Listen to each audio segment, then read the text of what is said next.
What is up, Mizzou fans? Welcome back to another post-game show here on Show Me Football. My name's Josh Fan of ShowMeFootball.com, covering your Missouri Tigers.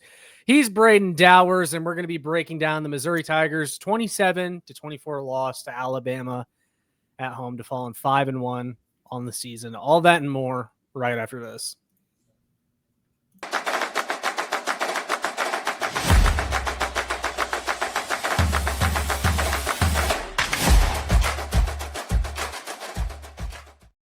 Ladies and gentlemen, Missouri Tigers fans, your Missouri Tigers unfortunately are no longer, undefeated on the 2025 football season as they fall just short against the Alabama Crimson Tide in what a lot of people would call yet another heartbreaker for Mizzou.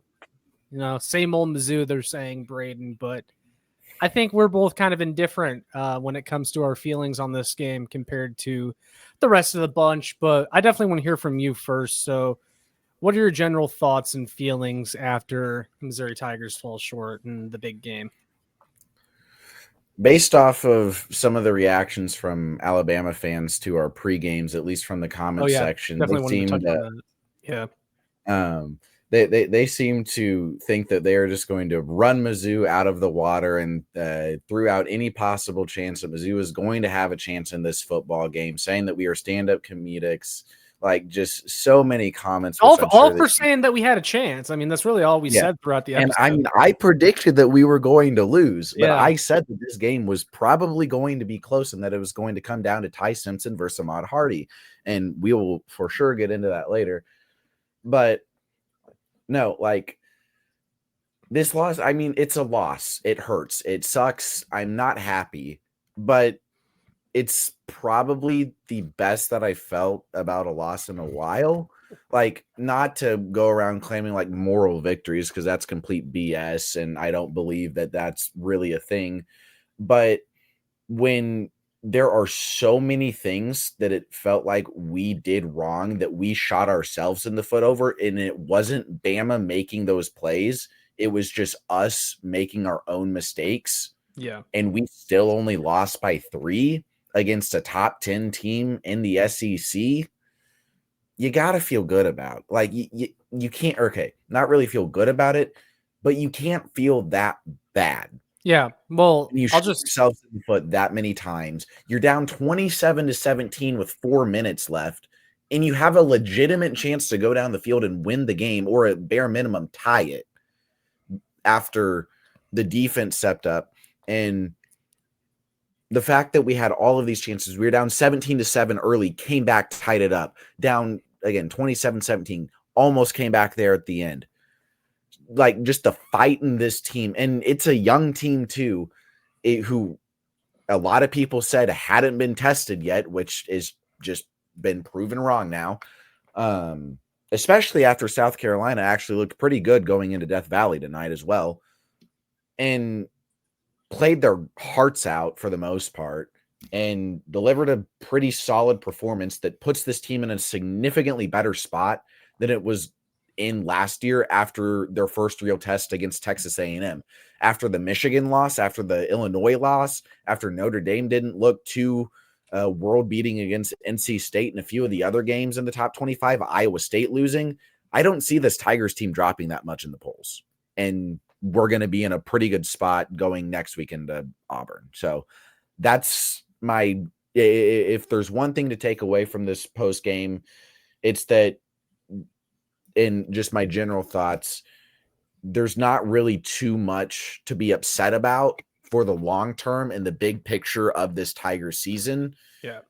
Besides just the immediate feeling of having a loss that hurts.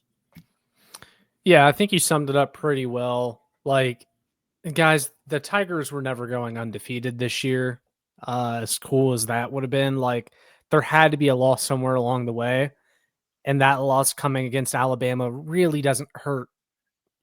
It doesn't hurt you that much because, again, Mizzou wasn't going to go undefeated this year. All you have to do is go 10-2 to make it into the playoffs. Again, and I said it in the preview, Alabama was a game that a lot of people had chalked up as a loss at the beginning of the year. So technically, Mizzou is still on track right now. They're 5-1 with a loss to Alabama after 6 weeks. Like, I think most fans would have taken that at the beginning of the season, especially with this Yeah. group that's still very new. And you kind of touched on that. And also just going back to the preview real quick, because we did have a lot of Alabama fans chiming in. And it's like, they all said in the comments that, yeah, like you said, we're stand-up comedics, all because we suggested Missouri had a chance, and they did. The game was close. It's not like Bama came in here and ran you over, which, by the way, is a major step forward from last year's game where it was a 34-0 blowout. Granted, that was on the road, and this team still needs to get tested on the road. But, like, you're right there. And I do think that's why this loss feels pretty frustrating for a lot of fans after today, is because you were right there. You have similar talent to Alabama. Like, they no longer overmatch you. It's just about execution. And unfortunately today, Alabama executed just a few more plays that Mizzou couldn't. Mizzou just had a couple more turnovers.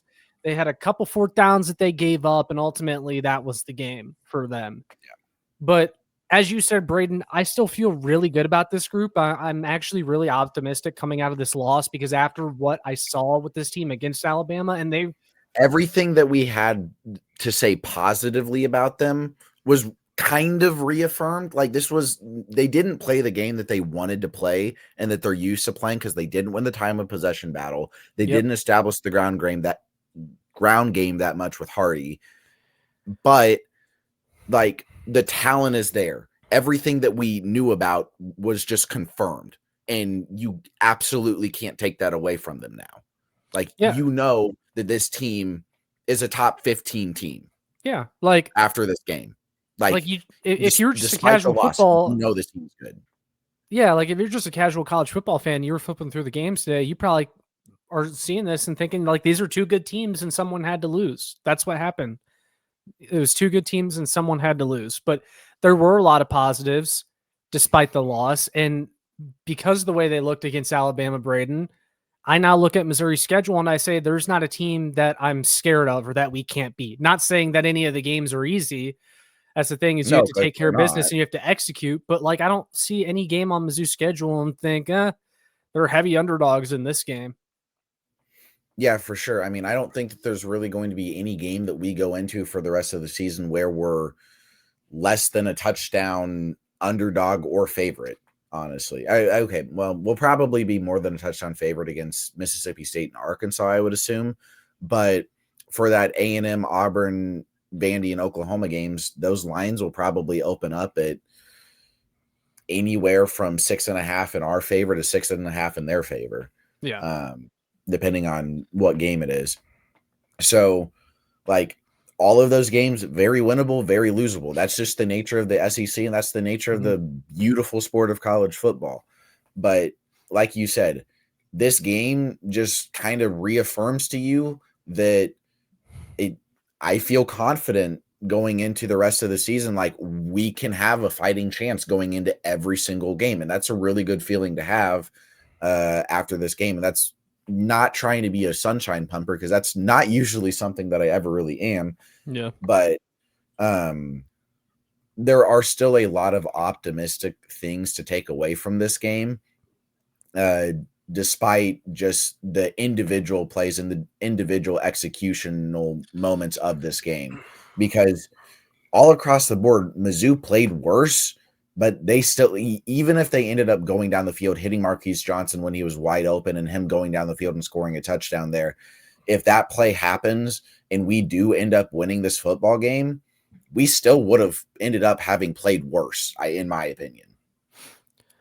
Yeah, well, it doesn't change anything really about the rest of the season besides the fact that your margin for error is now just a little bit smaller because this is one of the losses now. But again, it doesn't take anything off the table. Everything is still in front of this team. You just can't let it turn into multiple losses. Like, you can't hang your heads after this one and then have that turn out into and get 2 losses against Auburn. Yeah, which I think that Auburn game is extremely winnable, and Mizzou needs to respond. But let's talk about the positives. We'll split this episode basically just into positives and negatives.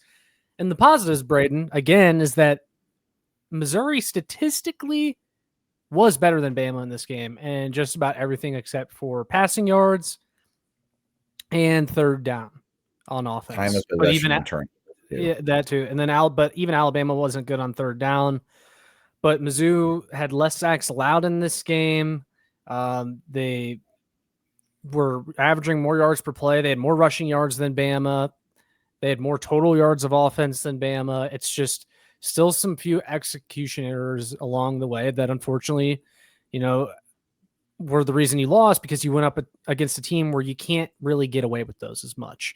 And Mizzou was able to get away with them against Kansas and was able to get away with them against South Carolina. But, it's like I was watching Braden, and there were just too many times where I was saying to my TV, you can't have that against Bama, not against Bama. The Zion Young penalty early, can't have it against Bama. That's inexcusable. You're a veteran on this team, and you're not even one who makes an impact on the play.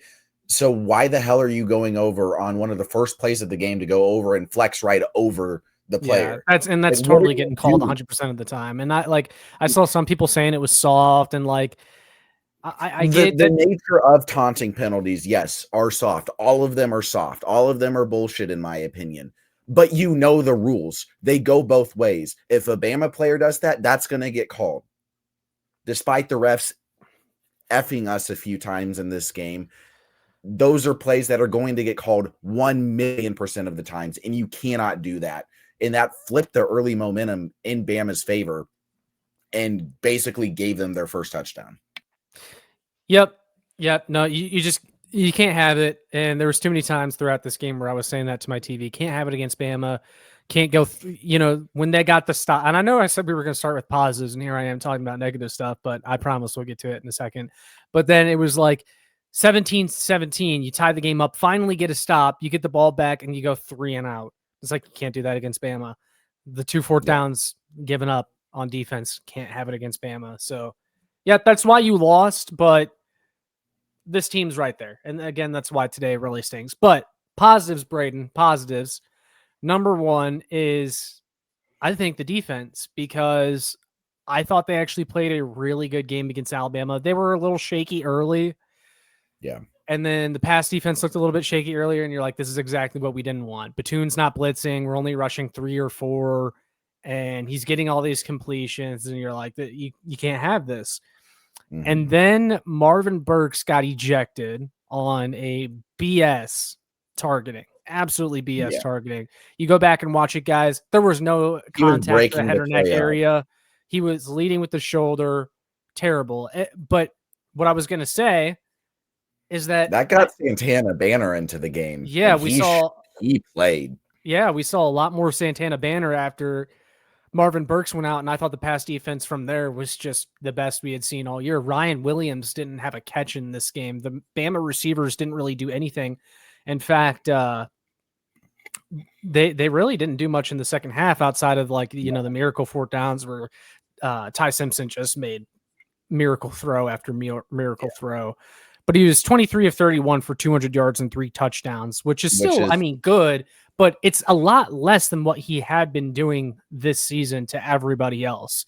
So far this season, Mizzou defense has one of the more impressive performances against Ty Simpson, who I think now you can say is easily a front runner for the Heisman Trophy this year after this game.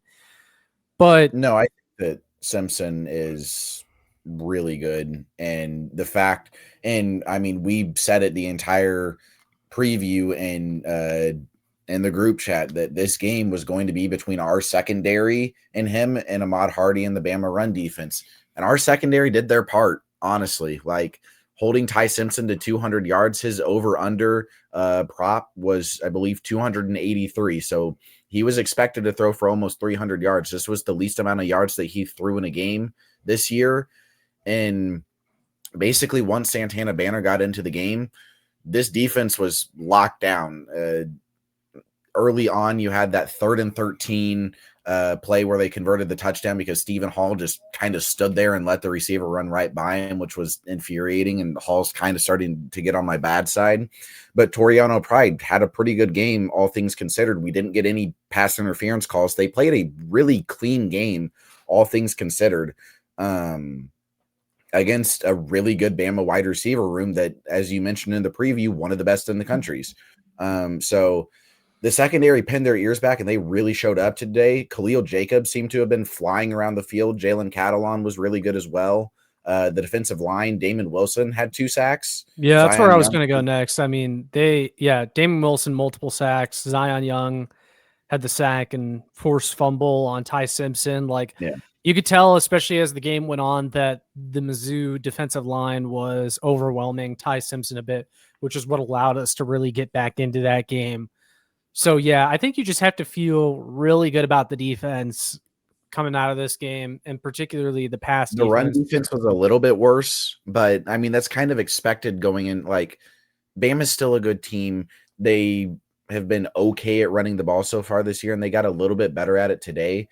But no, I think this is probably the best game that Corey Batoon and this defense has had all season, where a lot of the plays that are being made are just things that you just have to kind of tip your cap, like that 4th and 8 play that Ty Simpson made with a phenomenal catch down to the goal line on 4th and 8, which all but ended the game for us before we almost came back. So they just did a really good job. And like, I think that they should hang their heads high, or hold their heads high rather, because they did all that they could, especially for how much Bama was on the field because of the offense's ineptitudes. Yeah, no, you definitely have to factor that in, because they were out there giving us opportunities, getting the ball back for the offense. Yeah, no, if there's one criticism, it's really it's the 4th downs given up, because they were both 4th and longs. Well, and before the first 4th and long, it was 3rd and very long, and they gave up just enough yards that made Bama think they could go for it. And it's like, man, and that was another moment again where I'm saying to my TV, can't have it against Bama, because those are the plays that lose you this type of game. But ultimately, the defense, I think, gets a pat on the back for their performance. Yeah. I'm not going to call Corey Buffoon today, because he did not earn the nickname. But do you want to go into the offense now, where I can say a new nickname? Yeah, go. Yeah, go, because I haven't heard it yet, but go ahead. All right. Kirby Moron is what was absolutely abysmal today. That's his name now, Kirby Moron, because it was an absolutely moronic decision on multiple occasions to have a 3rd down design run with your quarterback. Yeah. To the just lazy outside. Like, stuff. why are you running a QB power to the right side? The short side too. Side of the field too, because we are on the right side hash. We were in love with the short side today for some reason. On 3rd and 8. And then after you get the ball back, you're tied at 17. Let's have Ahmad Hardy, the best running back in the SEC in the country. Let's only give him 12 carries in the entire game. Yeah. And let's also, on 3rd and 2, go 5 wide, line him up out wide, and then try to throw a contested ball to Brett Norfleet. And that's more on Bo Pribula, and he played probably the worst game, or not probably, by far the worst game of his time here at Mizzou. But I'm not going to harp on him too much, because I think a lot of the play calling today was just purely abysmal. After the Brett Norfleet catch that we had. Yeah, what happened to the offense after that first drive? They looked amazing. After that first drive, after the Brett Norfleet catch for the touchdown, Bo Pribula did not have a legitimate completion until about 4 minutes left in the second quarter to Marquise Johnson. He missed Marquise wide open. And something with Marquise that I want to mention, I get the frustration as a player. I get him being absolutely animated and caring about this game. Yeah, especially after playing with Brady Cook for multiple years. I get it. Yeah, I get it. I get the frustrations that you have from your quarterback play, but you can't be out there showing up your teammates multiple times a game, because it wasn't just that last play of the game. Whenever he was wide open on that in the first quarter, and we eventually had to punt, but he was wide open, busted coverage. If he caught it, probably would have gone in for a touchdown, but Bo just sailed the pass a little bit too much and it went out of bounds. He just started throwing a fit right then and there. Like, it is early in the game. It's not at the very end of the game. The one at the very end of the game, I get it. Like, your emotions are running so high, fine. But when you're doing that shit in the first quarter of the game, get a grip. Yeah. Like, you got to keep your head on straight, because that's shit that you cannot have happening. And the offense was clearly completely out of funk after it. Yep. Offense, just really disappointing performance from them today. Bama was able to make them one-dimensional because they did what I thought they were going to do, is sell out to stop the run. And I mean, they kind of did, but both Ahmad Hardy and Jamal Roberts, were efficient. Like Ahmad Hardy, 4.3 yards per carry, Jamal Roberts, 10 yards per carry. They just didn't get them involved enough, which goes back to what you said about Kirby Moore and the play calling. Just lazy play calling, didn't have any sort of pulse on his team. And even when it became evident that Bo Prabula did not have it with his arm today and the passing game wasn't there, and obvious run situations were dropping back to throw, 3rd and 2, in the second half, he decides to drop back and throw instead of just giving the ball to Ahmad Hardy. And I understand that Bama was, again, selling out to stop the run, but it felt like if you gave Ahmad Hardy, 5 to 10 more carries in this game, he would have eventually worn them, because that's what this team's identity has been. Doing. Well, that's what this team's identity has been for multiple years, even with Cody Schrader at running back or Nate Noel at running back. Even when those guys early on didn't look all that great, it's like, keep running. You're going to wear him down. You're going to wear him down. And then eventually those long runs are going to start to break. And it felt like we were close to getting that with Ahmad Hardy, but they never gave him the carries to find out. Yeah, and I mean, with Jamal Roberts, he had a fantastic game. We still had, I think, over 150 yards total rushing. Yep. And it's just like, including you Bo. never really gave Ahmad Hardy that chance to really break out. And like, you didn't give him enough carries. And that's why we lost the time of possession battle and we weren't able to play our game. And I think a lot of that falls on Kirby Moore. And both of the interceptions that Bo had today and a lot of other throws were just straight up miscommunications. And I think a lot of that can fall on coaching too, because if Bo's delivering play calls in the huddle and wide receivers are running different routes and it's happening multiple times, you have to start questioning whether they're knowing and understanding the playbook. Because that's what I was questioning at multiple points today, because Bo had so many misses where it was just a straight up miscommunication on the wide receivers. And that is something that absolutely terrifies me going into our first road game. Like, when you have that shit start popping up, that's really not good. Yeah.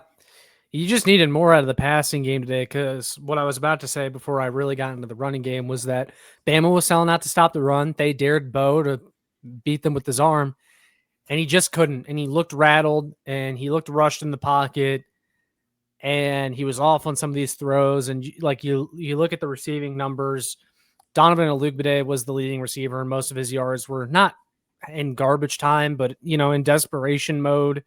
Brett Norfleet was the leading receiver before that, 3 catches for 38 yards. And then after that, like, no one really did anything. Kevin Coleman even have a catch? He had 1 catch for 2 yards. He hurt his ankle that early was on. A toss play too. I think so, yeah. But he hurt his ankle early on, and that kind of took him out. He didn't have the same explosiveness or speed after that. But it's like, in a game like this, you need your top players to show up, and not enough of Mizzou's top players showed up today. And that starts with Bo Prabula, who he knows he's not good enough. And I think he reminded us today that this is a guy making his 6th ever start, and he just went up against one of the best teams in the country, one of the best defenses in the country, and he had a bad game. And I think it's really as simple as that. He needs more experience. Today he got some of that, and I think they'll clean some stuff up before Auburn.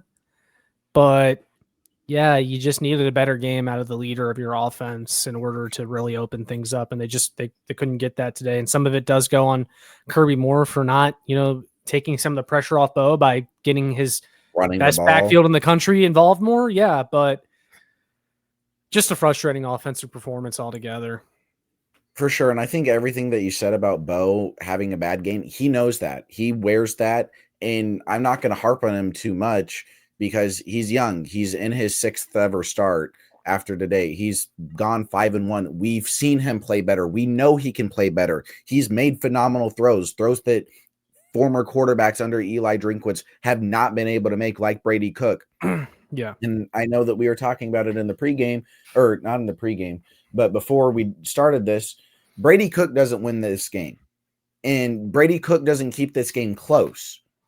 And we talked about it before the season even started. There was going to be a point in this season where Mizzou fans, like first loss of the season, people would say Brady Cook wins this game.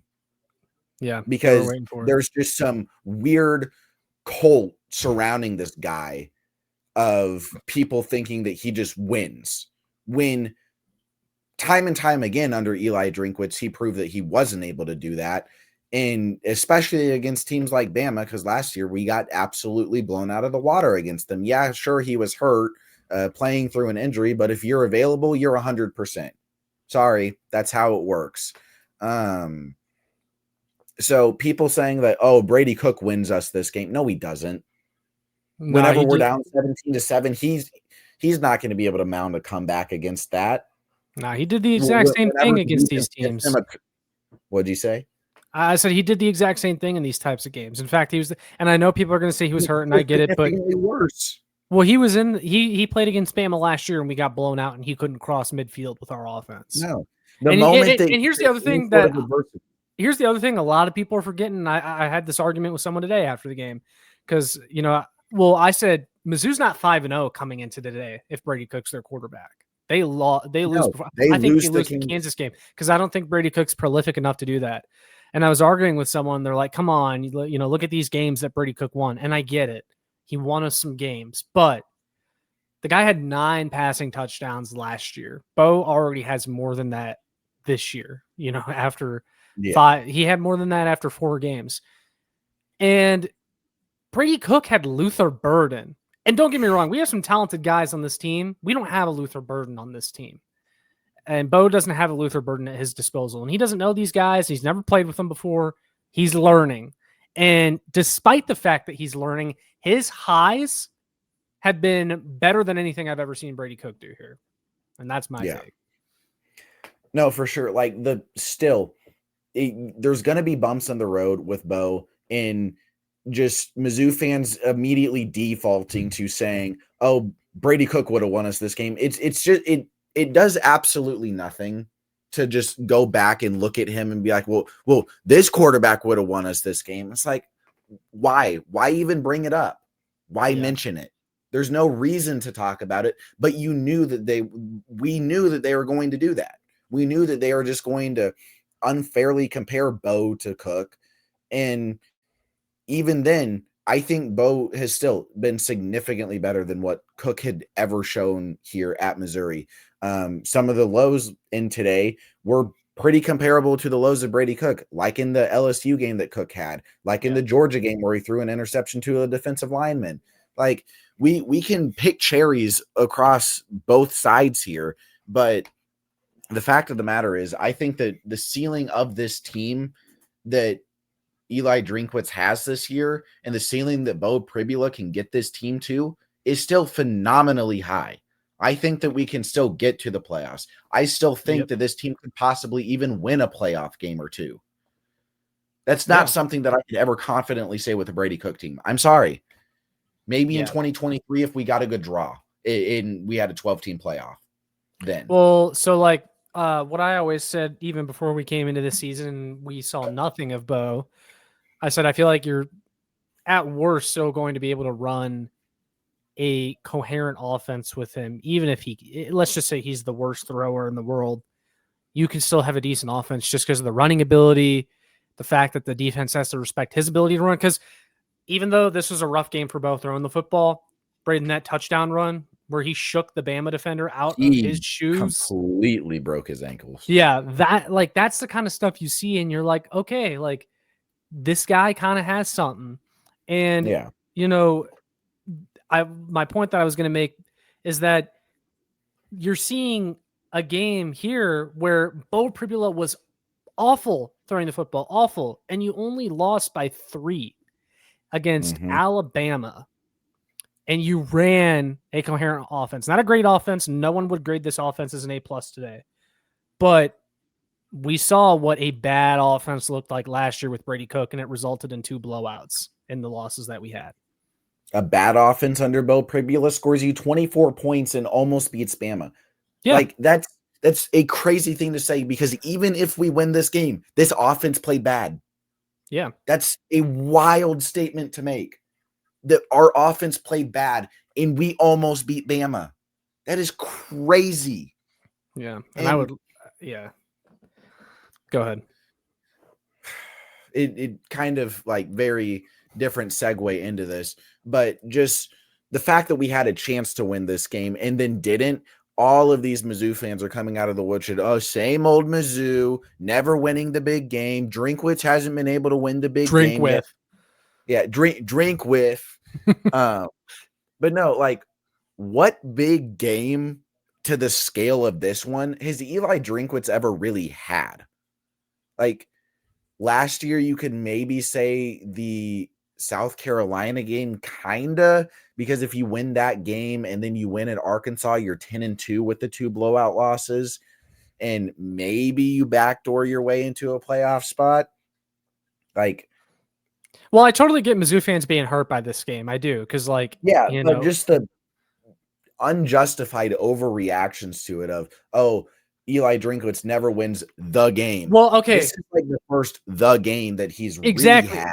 And on that topic, because I saw people bringing up Drinkwitz's record against top 10 teams, and it just lacks major context because, okay, yeah, his record against top 10 teams is bad, but you have to understand where this program was when he first got here. Yeah. He played top 10 teams, and like, yeah, he was never going to win those games. Like, but now these games out like, of the window.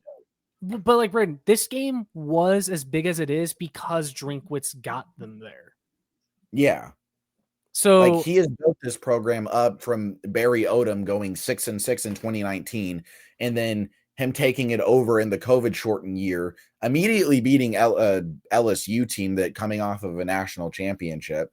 Also, his first game was against Nick Saban. Like, the 2020 season was just insane. So you can kind of throw that one completely out of the window. And then he was building up the program, got it to being a pretty big surprise in 2023, where he had some really good quality wins against Ohio State in a bowl game. You had a absolute domination against Tennessee. They didn't win the game against LSU, but I wouldn't have really called that like the game or well, anything. yeah, and that's the difference that I was going to say as well, is that like, okay, those were big games, and like, yeah, you had a chance, but like, did you ever really go into it thinking Mizzou's going to win this? Where I think like, and that's why, again, like, I get the shit feeling because you felt like Mizzou should have won this, but I think this was the first time where you could like actually sit there and say Mizzou is going to win this, and like people wouldn't call you crazy for it. Outside of 300-pound Bama fans with greasy fingers. Yeah, no, for sure. Like, there's been no game under Eli Drinkwitz so far where you go into it where it's like, this is the game. Because even last year in the A&M and the Bama games, like, you knew that those games were big games, but they weren't ever like, okay, this is a season-defining game where you can like really make your mark and really announce your presence to the rest of the world. That's what this game was for Mizzou. If Mizzou won this game, they would go, all right, we're here. We are a top 10, top 5 team in the country, and you're just going to have to deal with it. I think that they proved that they're a top 15 team in the country with their performance today. And again, I'm completely fine with that, honestly. Yeah. And there will be other opportunities down the road. So I am. Yeah. And like, okay. And I want to say as well, because I'm sure people are going to think we're just running a massive cover job for Drinkwitz. Because look, at some point he will have to win this game. Yeah, 100%. But it's his first one. Yeah, exactly. And like, even I was having a discussion with Connor on Discord after the game, and we were just talking about like the Drinkwitz arc, and I said I feel like I've kind of been vindicated on drinkwitz because how Connor like backed off of him or whatever, and I said I kind of feel vindicated on that, and he's like, NIL kind of bailed him out, and I'm like, I don't know, like I think, like I understand what you're saying, but Drinkwitz has become a vastly better in-game coach over the last couple of years, Like and we've he has won to get so credit for many that. close games. Yeah, and he has to get credit for that. Yeah, and they've just been a better, significantly more watchable Mizzou team. I think every single year. Last year was a little bit of a step back from 2023 because 2023 was really that like step up into that next level of being a top 25 team. And then the 2024 season was a little bit of a step back, but I feel like just the general progression of this team has been it's been a pretty steady climb. Like they weren't the greatest in 2020, but they still went 5-5. They eked their way to 6 wins in 2021 and 2022. Or in 2021 they eked their way to 6 wins. 2022 they got 6 wins. Could have easily gone 8-4 if 2 plays go completely differently. One of those plays literally got the rule book changed. Yep. And then 2023 they do break out. They do make that next step that they believed in their ability to make. And then they were able to carry that. And then you come into this year with a little bit of a new identity, a new squad, and something else with this team. This entire team is just young. Ahmad Hardy is a sophomore. Bo Pribula is in his 6th career start. And Donovan Olubide is a freshman and was probably our best receiver in the game and didn't start playing until late in the game and made some absolutely phenomenal catches. Yeah, and we need to talk about him maybe playing a little bit more than some other guys on this team. Yeah, because you can't keep him off the field with the way that he's looked so far. No, especially if you don't want him to transfer out. Josiah Trotter, and he didn't I don't think that I heard the PA announcer call his name at all today. I saw him on the field, but I didn't ever really see him near towards any plays. I felt like we gave up too many chunk run plays that just made the later downs easier for Bama. So maybe he's the one guy on the defensive side of the ball that you can look to and say, hey, you weren't the greatest today. But he's a sophomore. We have so many guys that have been key contributors to this team and to our success this year that are so incredibly young, and they were almost able to take down Bama. Bama is still Bama. They're not obviously they're not who they were under Saban, but they're still in a top 10 team. Kalen DeBoer is still a coach that got to the national championship. So you can't undersell anything about what this team did today and come away with a only negative overreacting perspective on it, because I do think genuinely that there are a lot of positives to take away from this game. Again, don't want to just sit here and claim a moral victory or act like I'm just coping, because this loss stings. It sucks because they had a chance to win. And if Kirby Moron makes a few better calls there at the end, or Bo Pribula is actually able to read his receivers and hit Marquise Johnson, who probably gets it down to the 20-yard line with 30 seconds left in the game, we have a legitimate chance to win this game. And that hurts so bad. But I know for the outlook of this team and where they're going and what Drinkwitz is trying to do here, that we are still in a phenomenal spot. Yeah, well said. I think, we pretty much have hit on it all episode, but everything's still in front of this team. I think you still have to feel really good about this team, even despite the loss, because they did get tested and they almost won and they had a chance, and someone had to lose today, and unfortunately it was Mizzou. Now, I do want to talk about some of the other coaching decisions, because I definitely don't want to leave here without discussing those. So I'll ask you first, Braden. What were your thoughts on the fake punt decision, 4th and 4? Try and get that. And do you think Jamal Roberts got it as well? I was in the stadium and I could only see the Jumbotron, so I didn't get the greatest look at it. But just based off of still images and from our look there, it looked like he got it. Like live, it looked like he got it. The entire Mizzou sideline was jumping up and down for joy, thinking that he had gotten it. And we're only in that situation, by the way, because we had 3 straight passes. But no, I like the decision. I like the play call. Be aggressive there. Run a fake punt like that, because that is exactly what they should have done.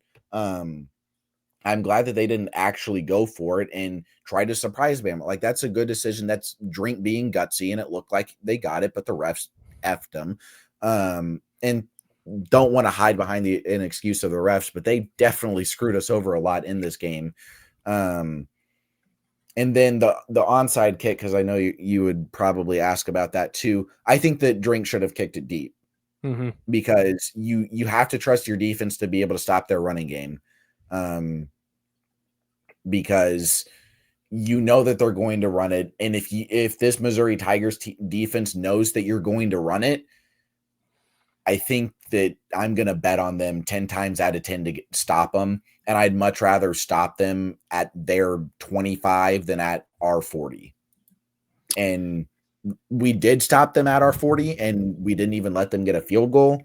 But that's the difference between being at the 35 or between being at the 35 or 40 and being at the 20 or the 15 is where we ended up starting that first drive.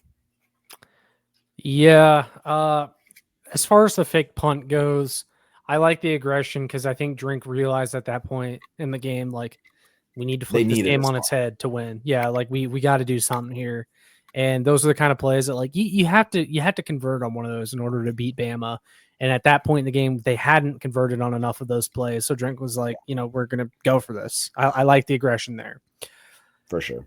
The onside kick, I would have kicked it deep. And maybe that's easier to say in hindsight, but I just feel like, either way, you're going to have to I was screaming to kick it deep in the stands the entire time. So. Yeah, because then, you stop Bama, and then you basically have the ball at midfield if you get the stop, instead of starting in your own territory. So, yeah, not too sure about that one. And I just think Eric Link, special teams, you want to talk about coordinators crap in the bed today.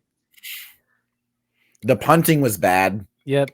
Like, we gave them some pretty good starting field positioning multiple times. So I'm a little shocked. Like, hopefully Kirby Moron does leave for the Arkansas job, and hopefully he takes Lynx with him, because I don't know how Lynx has stayed on the staff for so long. I don't either. Maybe he just gets bailed out because Drinks recruited good kickers. Yeah, that's really all. I think that's really all it is, or just because they're friends going way back to App State, so I think it might be like an Andy Reid sort of thing, where he's just very loyal to the assistants, and he'll never get rid of them unless they leave themselves, kind of thing. But Dave, no, it's they had chances, man. They had Bama dead to rights a few times and just couldn't make a couple more plays, and Bama had us dead to rights multiple times as well. So. Very, again, loss sucks, but overall, still feel pretty good. Turn it off, get ready for Auburn, go out there and beat them, because you're take your frustration out on them. Go and run up the score. Like, Auburn just lost a heartbreaker to Georgia, came out with her hair on fire, and then just gave up 20 unanswered points. And Jordan-Hare was built on Indian burial ground, so weird shit happens there. But you can beat this Auburn team. Jackson Arnold is really only able to run the ball, so Khalil Jacobs should be able to have a field day and just light him up, put a spy on him, force Arnold to throw the ball. And if we force Arnold to throw the ball and our secondary plays like it does today, then we're winning this game. Mm-hmm. They just put a few hits on Arnold, because that dude just fumbles the ball like no other. Yeah, that have some history with that. Yeah, for sure. And he fumbled it again today, and I think the refs missed it. And no, they gave it to Georgia, or they did. Yeah, okay. But yeah, no, he's not a very good protector of the football. There's a few other things I want to talk about, just looking around college football, and then we'll wrap this up. But fuck Penn State. yeah, I knew you were going to say that. But Illinois, Arkansas, Kansas all lost today, so that makes it a better day. Kansas gave up what, 290 rushing yards? Yeah, Kansas. That's really funny. They were making fun of us for losing. Like, I saw a few tweets of them saying that, I wanted to bring that up. has to play a real team for the first time all year, and they get mollywopped. It's like, okay, we lost by 3, and are you calling yourself not a real team? Like, what are we doing? Yeah, well, so that's what I wanted to talk about. Top 10 game where you lose to a backup quarterback and get 300 yards rushed on you. Yeah, here's the thing, guys. I saw the stuff, Kansas fans, even the Kansas media, the homer Kansas media was making fun of Mizzou for losing to Bama by 3 points, which, by the way, Kansas wouldn't win a single SEC game, by the way, if we're just to put it on the record. Maybe they beat Kentucky. Nah, I think Kentucky beats them. So they were making fun of us, and then they go out and get blown out 42-17 by the Texas Tech backup quarterback. And it's like, yeah, real funny. Congrats on the blowout loss at the hands of a backup quarterback. 263 yards to their running back. And I saw Kansas fans saying Bo Prabula sucks. And I'm like, well, he threw for 350 yards and 4 touchdowns on your defense. So what does that say about you?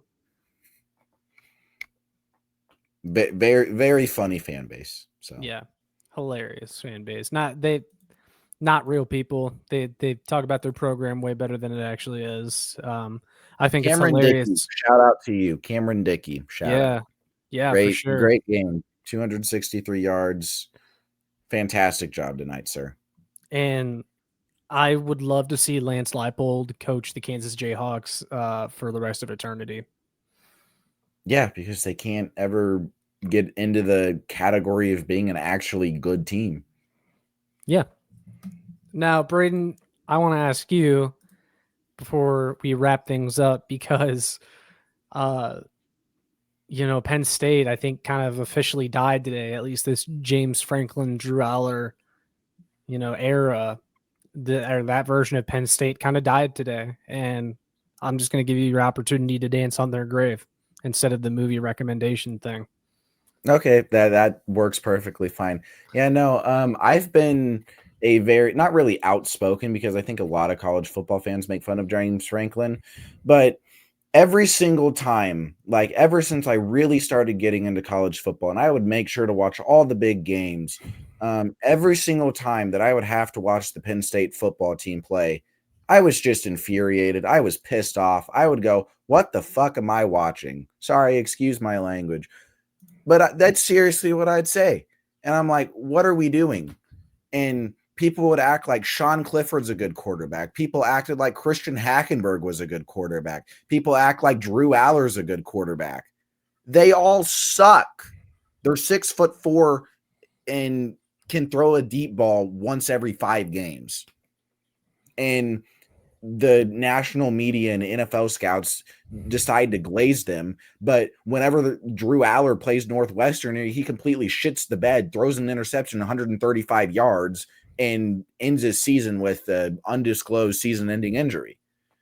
Whenever he plays an absolutely abysmal UCLA defense, he didn't look too good against them.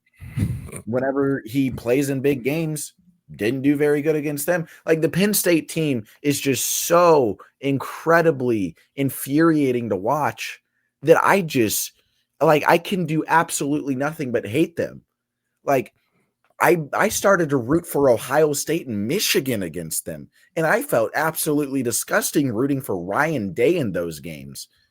But it's hard not to when Penn State plays the absolute worst brand of football imaginable, and James Franklin is the biggest clown in the world with the most overhyped, shitty quarterbacks who you think are going to go in the first round. Well, Josh, guess what? Drew Aller isn't going to go in the fucking first round because he fucking sucks.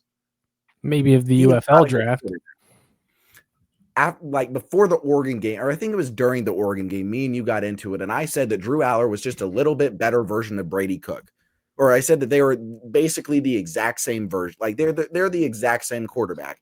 And you can do a stat comparison versus ranked teams. Brady Cook has better stats in big games. And Brady Cook wasn't good in big games. And Drew Aller was significantly worse. Drew Aller is a shitty quarterback. And he's not going in the first round. And I saw a Brett Coleman tweet today say that Drew Aller should take a medical red shirt if he can, go to some team like Miami next year where he gets actual weapons, as if he doesn't have plenty of those at Penn State with Katron Allen, Nick Singletary, didn't have it with Tyler Warren last year, and then they got a shit ton of wide receivers in the portal this year too. And you're telling me that, oh, it's not Drew's fault, he doesn't have weapons. No, he just fucking sucks. There are so many times where he just overthrows the ball, and he looked terrible against teams like Nevada, and who's one of the worst teams in the FBS. FIU, he didn't look good against them either. Villanova, who's an FCS team, he didn't look good against. He's not a good quarterback, and I'm sure their backup's the exact same way. I don't know how Bo Pribula escaped there, but he was the actually like genuinely the only chance that they had at having a decent college football quarterback. Yeah, well, I think today you could kind of excuse as well, Braden, the fact that Bo Pribula still has to kind of wash some of that Penn State stink off of him. Yeah, and I said that in the group chat. That was one of the first things that I said after the loss. I said that Bo Pribula just has to get the James Franklin coaching out of him. Yeah, and then James Franklin was asked the question today of, do you still want to be coaching the Penn State program? And he didn't even answer it. He just danced around the question. It's like, haha, you want to leave because you fucking suck at your job. I think he knows. It's over. He's 4-21 against top 10 teams. One of them was against a group of 5 school. One of them was against Utah in the Rose Bowl whenever they didn't have multiple starters playing. And then 2 of them were back in 2016 when he had Saquon. Ooh, big whoop. Kurt Signetti has more wins against top 10 teams now in 2 years at Indiana than James Franklin does in 9 years at Penn State. Hilarious. I can't wait for him to go back to Vandy whenever Clark Lee goes to Florida. Yeah, that's what I would like to see happen. I want to see a James Franklin homecoming to Vandy. But yeah, I would love for watch Franklin get the job in Florida. Ooh. I would absolutely love for Mizzou to play Franklin. And I would love to see the reaction from Florida fans once they find out. I would love any opportunity for Mizzou to play James Franklin and just beat the absolute brakes off of them, because he is I don't know why I hate them this much, but I do. I just absolutely hate them. I hate watching their games so much that it brings me so much joy when Northwestern and UCLA beat the shit out of them. Like, he's completely lost the locker room, and I am just running victory laps right now. So even though Mizzou lost today, I am still a very happy person after that Penn State game. So yeah, well, Penn State lost, Illinois lost, Arkansas lost, Kansas lost. Great day to be a Tiger, even on our bad days, Braden. Yep. So there you guys have it. I think that's a good spot to end it. Definitely let us know your thoughts down in the comments, your feelings on this Missouri Tigers team, despite a tough loss today, hosting Alabama. All that being said, make sure you like, share, and subscribe so more Mizzou fans can find this. Check out the work on showmefootball.com. Follow the Twitter, ShowMeFB. And then, Braden, anything else from you? Third Brady Cook. There you guys have it. That's all we got in this one. We'll see you all in the next one. And as always, MIZ. ZOU.